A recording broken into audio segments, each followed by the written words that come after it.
Welcome to our CFP exam prep discussion about modern portfolio theory, a fundamental concept that you'll definitely encounter on the exam. Today, we're diving deep into how MPT helps investors maximize returns while managing risk. Let's break down modern portfolio theory into its core components. At its heart, MPT teaches us that investors can build optimal portfolios by considering both risk and return together, not just focusing on returns alone. Harry Markowitz developed this groundbreaking theory, showing that diversification isn't just about holding different investments, but about understanding how these investments work together.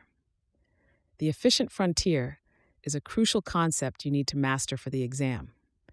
Think of it as a curved line representing the best possible combinations of investments that give you the highest expected return for each level of risk. Any portfolio below this line is considered suboptimal because you could achieve better returns for the same risk level.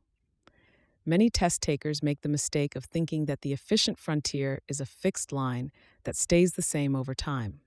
It actually shifts as market conditions and asset correlations change.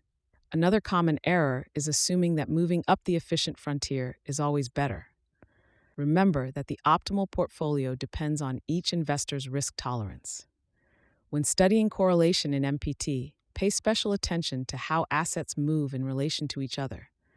Perfect positive correlation is +1, perfect negative correlation is -1, and 0 means no correlation. The exam often includes questions about how adding investments with low or negative correlations can reduce portfolio risk without necessarily sacrificing returns. Here's a practical example that often appears in exam questions. Consider a portfolio with only technology stocks. While it might show strong returns, it lacks diversification. By adding bonds or consumer staples stocks that have low correlation with tech stocks, you can potentially reduce risk while maintaining similar returns. This is the power of MPT in action.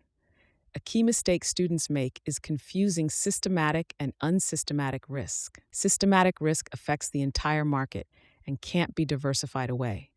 Think of events like recessions or interest rate changes. Unsystematic risk is specific to individual investments or sectors and can be reduced through diversification. The exam frequently tests this distinction. Understanding risk-adjusted return measures is essential. The Sharpe ratio is particularly important. It measures excess return per unit of risk, helping investors determine if they're being properly compensated for the risk they're taking. A common exam trap is misinterpreting higher Sharpe ratios. Remember, a higher Sharpe ratio indicates better risk-adjusted returns. When calculating optimal portfolios, remember that MPT assumes investors are rational and markets are efficient. The exam might present scenarios that challenge these assumptions. Be prepared to explain why real-world portfolios might deviate from MPT's theoretical optimal portfolios.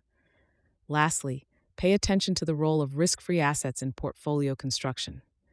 The exam often includes questions about the capital market line and how adding risk-free assets to a portfolio can help investors achieve their desired risk-return profile. Students sometimes forget that the risk-free rate is a key component in many MPT calculations.